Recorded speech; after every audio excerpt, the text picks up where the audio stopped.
우크라이나에서 무용지물이 된 첨단 미국 무기. 미국 첨단 무기와 우크라이나. 최근 미국은 우크라이나가 미국 무기로 러시아 본토를 공격할 수 있도록 일부 허용했습니다. 서방 동맹국들도 2년 3개월간 지속해온 조치를 공식적으로 일부 해제했습니다. 미국 정부가 러시아 본토 공격을 허용한 무기는 고속기동 포병 로켓 체계와 다연장 유도 로켓포, 야포 체계 등입니다. 하지만 정작 전세에는 큰 변화를 주지 못하고 오히려 러시아를 더 자극할 수 있다는 전망이 나오고 있습니다. 영국 BBC는 2일 미국 정부가 러시아 영토를 공격할 수 있는 자국산 무기에서 에이테크스 등을 제외하면서 이번 조치가 전쟁의 판세를 뒤집기에는 제한적이라고 평가했습니다. 미국 CNN도 같은 날 군사 전문가들을 인용해 이번 조치가 게임 체인저가 되기는 어렵다고 평가했습니다. 카테리나 스테파넨코 미국 전쟁연구소 연구원은 CNN에 우크라이나가 북동부에서 러시아의 공세를 둔화시킬 수는 있지만 깊은 후방은 여전히 타격할 수 없기 때문에 하르키우 인근에서의 변화만으로 전쟁의 전환점이 되기에 부족하다. 라고 밝혔습니다. 더구나 미국 정부가 공격을 허용한 지역은 국경 인근 러시아 영토까지만입니다. 사실 우크라이나는 그간 에이테크스, 하이마스 등 서방의 무기로 러시아가 합병한 지역을 공격해 왔습니다. 그러나 지금까지 큰 성과를 보지 못했고 현재는 러시아군의 진격을 막지 못해 하르키우까지 빼앗길 처지에 놓여 있습니다. 또 러시아군은 진격과 함께 계속 우크라이나와 서방 무기를 무력화하고 있습니다. 안드레이 벨로우소프 러시아 국방부 장관의 주장에 따르면 지난달에만 우크라이나는 병력 3만 5천 명 이상, 무기 2,700개 이상을 잃었습니다. 특히 미국이 세계 최강이라고 자랑하는 에이브럼스 전차 4대, 미국 브래들리 전차 12대, 독일 레오파르트 전차 7대 등 전차만 290대를 파괴했습니다. 그리고 하이마스와 미국 무인기 방어체계 뱀파이어에서 발사한 로켓 250여 기, 에이테크스 미사일 50기, 프랑스 해머 유도폭탄 80여 개, 영국 스톰 섀도우 미사일 8기, 미국 지대공 미사일 체계 패트리엇 등을 요격했다고 합니다. 6월 5일 기준 하루 동안만 무인기 55대, 하이마스 로켓 및 우크라이나 빌카 미사일 10기, 패트리엇 미사일 2기, 프랑스 해머 유도폭탄 2개 등이 파괴되었습니다. 러시아는 이렇게 우크라이나 특별 군사작전 도중 노획한 무기들을 현재 모스크바 포클론나야 언덕에 전시하고 있습니다.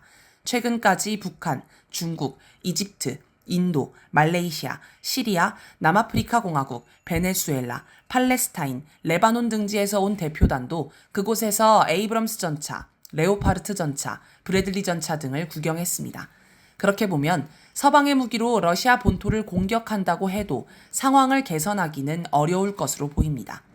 미국과 유럽 국가들이 우크라이나에 제공한 일부 첨단 무기가 러시아의 전파 방해 공격에 사실상 무용지물 상태로 전락했다는 이야기도 있습니다. 미국 워싱턴 포스트는 5월 24일 우크라이나 기밀 보고서를 인용하면서 미국이 생산한 상당수 위성유도 무기들이 러시아의 전파 공격을 이겨내지 못해 명중률이 현저하게 떨어지고 있다고 보도했습니다.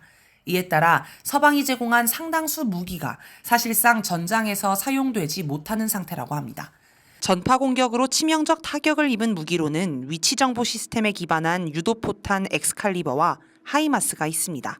엑스칼리버의 경우 러시아의 본격적인 전파 공격 이후 명중률이 10%대로 급격히 떨어져 지난해 하반기부터는 아예 전장에서 사용하지 않고 있습니다.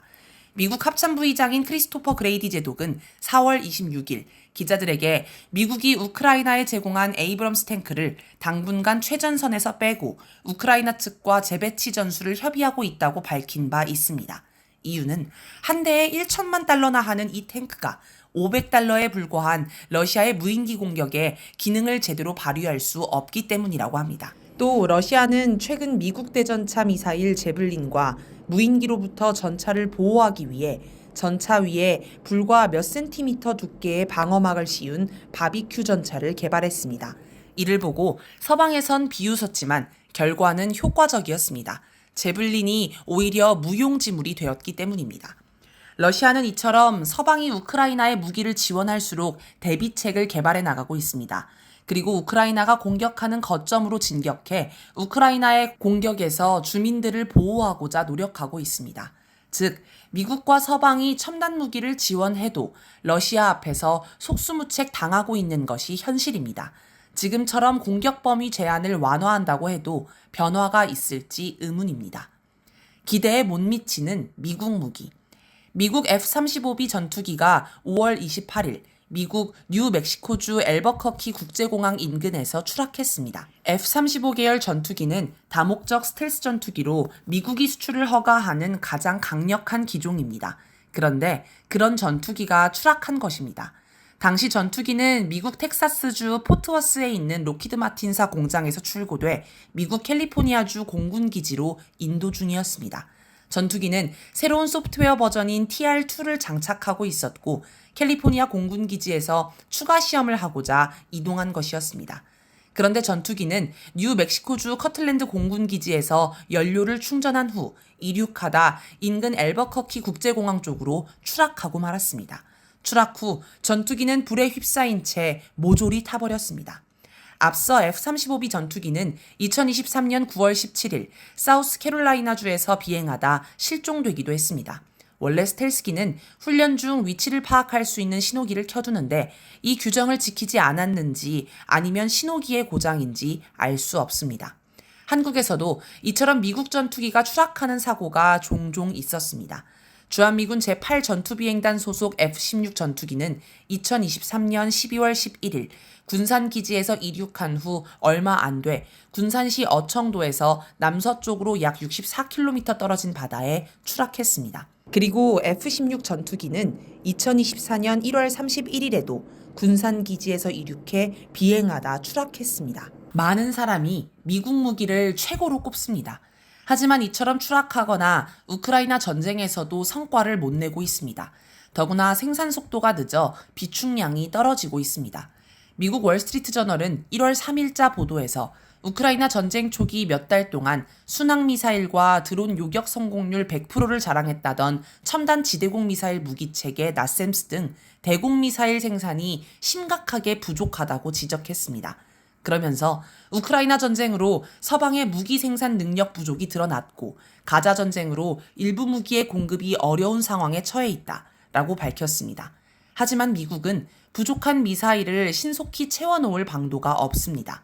나셈스와 마찬가지로 대한미사일을 생산하는데도 2년가량 걸린다고 합니다. 제블린과 스팅어 등 휴대용 지대공 미사일을 생산하는 로키드 마틴사와 RTX사는 지난해 생산량에서 2배로 늘리는데 4년이 걸린다고 밝히기도 했습니다. 옌스 스톨텐베르그 북대서양조약기구 사무총장은 6월 4일 스카이뉴스와의 인터뷰에서 나는 러시아가 우리 예상보다 더 빨리 국방산업을 발전시켰다는 점에 동의한다.